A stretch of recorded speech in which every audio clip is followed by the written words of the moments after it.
Chapter 18 of the Song Celestial or Bhagavad Gita. Arjuna asked, "Fain would I better know, thou glorious one, the very truth, heart's Lord, of sannyāsa, abstention, and renunciation, Lord, tyaga, and what separates these twain." Krishna said, "The poets rightly teach that sannyas is the foregoing of all acts which spring out of desire, and their wisest say tyaga is renouncing fruit of acts.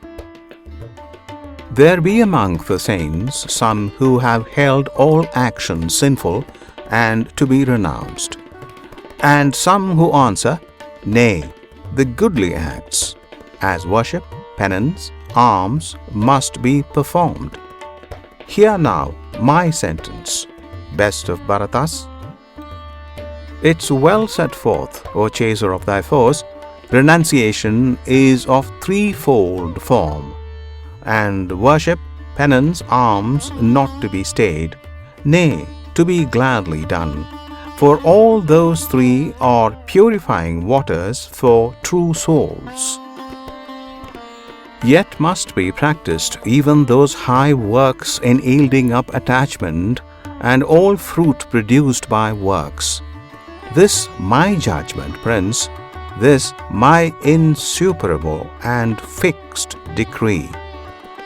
Abstaining from a work by right prescribed never is meet.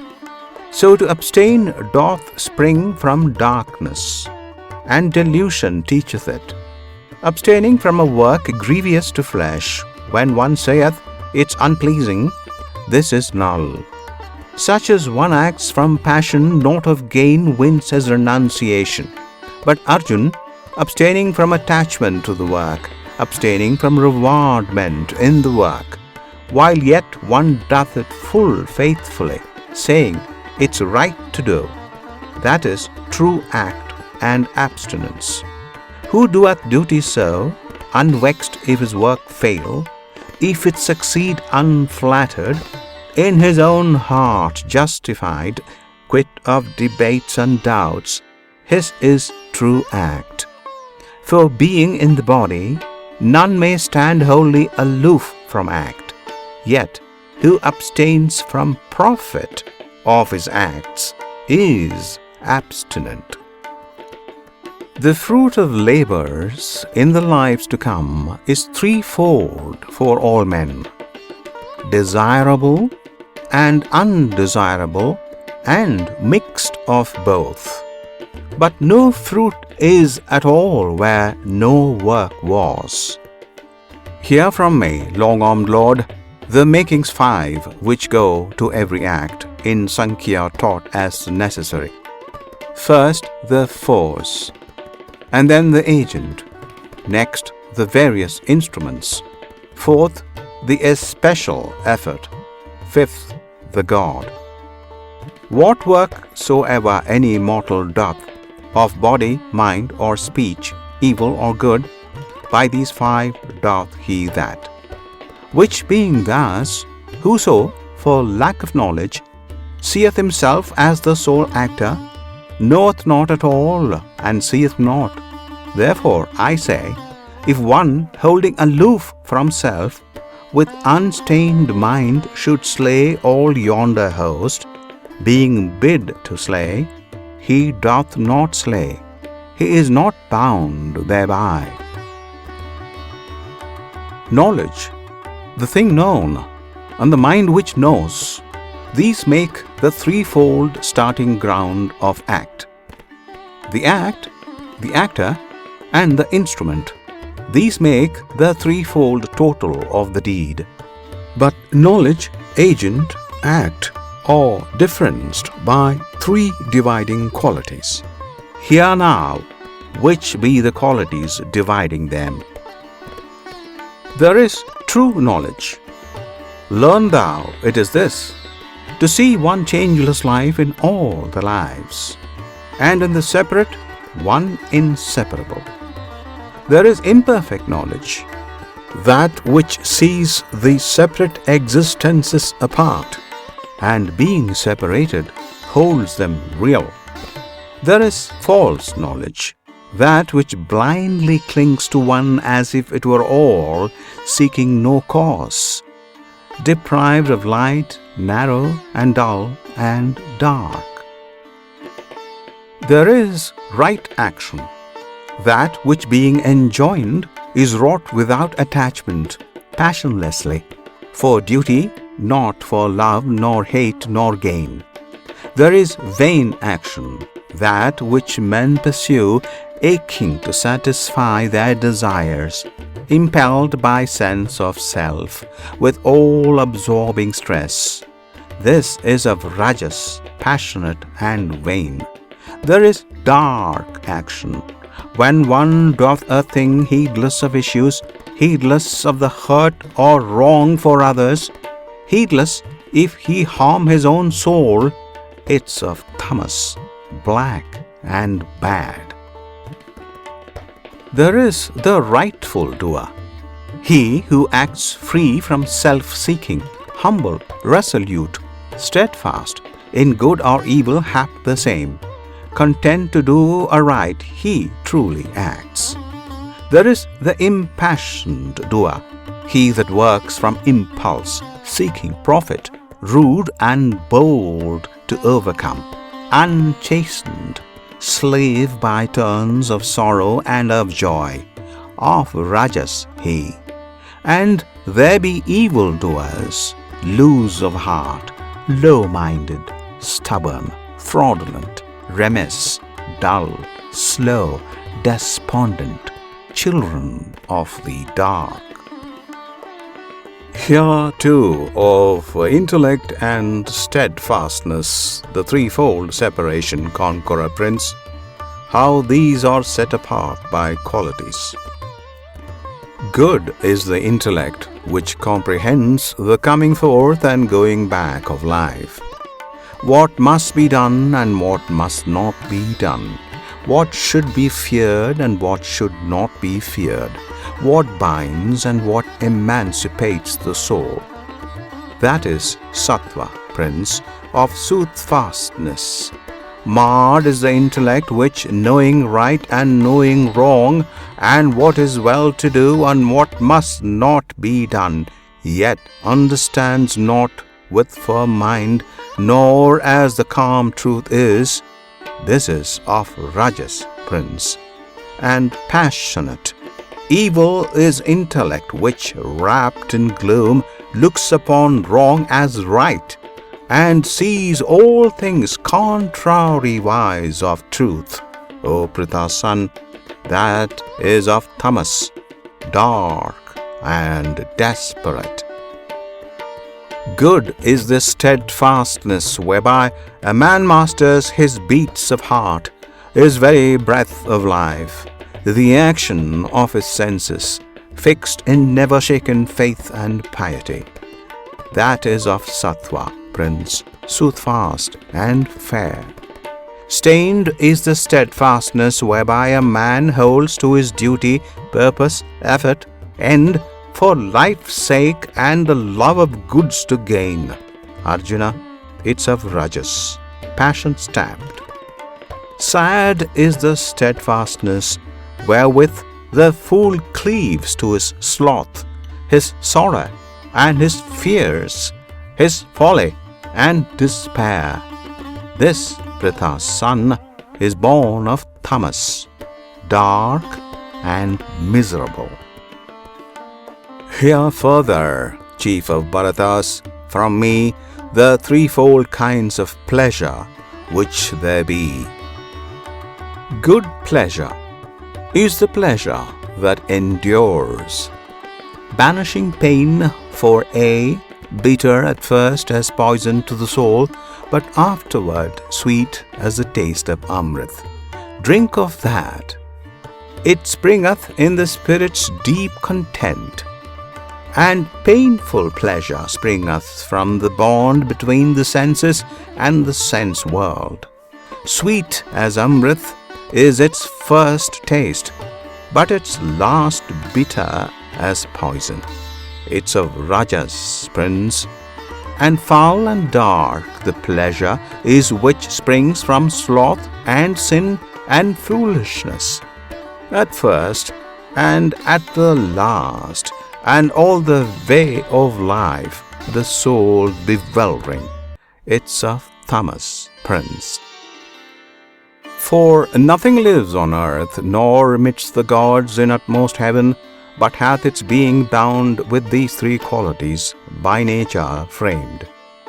The work of Brahmins, Kshatriyas, Vaisyas, and Sudras, O thou slayer of thy foes, is fixed by reason of the qualities planted in each.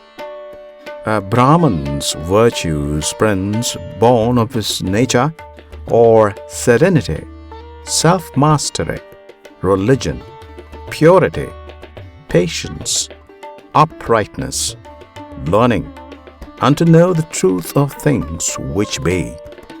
A Kshatriya's pride, born of his nature, lives in valor, fire, constancy, skillfulness, spirit in fight, and open-handedness and noble mien, as of a lord of men.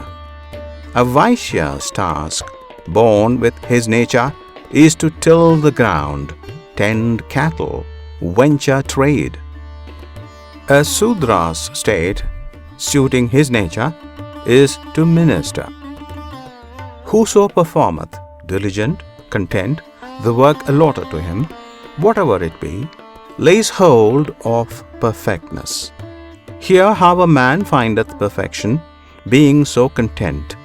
He findeth it through worship, wrought by work, of Him that is the source of all which lives, of Him by whom the universe was stretched. Better thine own work is, though done with fault, than doing others' work, even excellently. He shall not fall in sin who fronts the task set him by nature's hand. Let no man leave his natural duty, prince, though it bear blame. For every work hath blame, as every flame is wrapped in smoke. Only that man attains perfect surcease of work, whose work was wrought with mind unfettered, soul wholly subdued, desires forever dead, results renounced. Learn from me, son of Kunti, also this, how one attaining perfect peace attains Brahma, the supreme, the highest height of all. Devoted, with a heart grown pure, restrained in lordly self-control, foregoing wiles of song and senses, freed from love and hate, dwelling amid solitudes in dire despair, with body, speech, and will tame to obey, ever to holy meditation vowed, from passions liberate, quit of the self, of arrogance, impatience, anger, pride, freed from surroundings, quiet, lacking naught, such a one grows to oneness with the Brahm. Such a one, growing one with Brahm, serene, sorrows no more, desires no more. His soul, equally loving all that lives, loves well me, who have made them, and attains to me. By this same love and worship doth he know me as I am, how high and wonderful, and knowing, straightway enters into me. And whatsoever deeds he doeth fixed in me, as in his refuge, he hath won forever, and forever by my grace the eternal rest. So win thou, in thy thoughts do all thou dost for me, renounce for me, sacrifice heart and mind and will to me, live in the faith of me. In faith of me all dangers thou shalt vanquish by my grace. But trusting to thyself and heeding not, thou canst but perish. If this day thou sayest, relying on thyself, I will not fight, vain will the purpose prove. Thy qualities would spur thee to the war. What thou dost shun, misled by fair illusions, thou wouldest seek against thy will. When the task comes to thee, waking the promptings in thy nature set. There lives a master in the hearts of men, maketh their deeds by subtle pulling strings. Dance to what tune he will. With all thy soul trust him, and take him for thy succor, Prince. So only so, Arjuna, shalt thou gain, by grace of him, the uttermost repose, the eternal place. Thus hath been opened to thee this truth of truths, the mystery more hid than any secret mystery. Meditate, and as thou wilt, then act. Nay, but once more take my last word, my utmost meaning have. Precious thou art to me, right well beloved. Listen, I tell thee for thy comfort this: give me thy heart, adore me, serve me, cling in faith and love and reverence to me. So shalt thou come to me, I promise true, for thou art sweet to me. And let go those rites and writ duties. Fly to me alone. Make me thy single refuge. I will free thy soul from all its sins. Be of good cheer.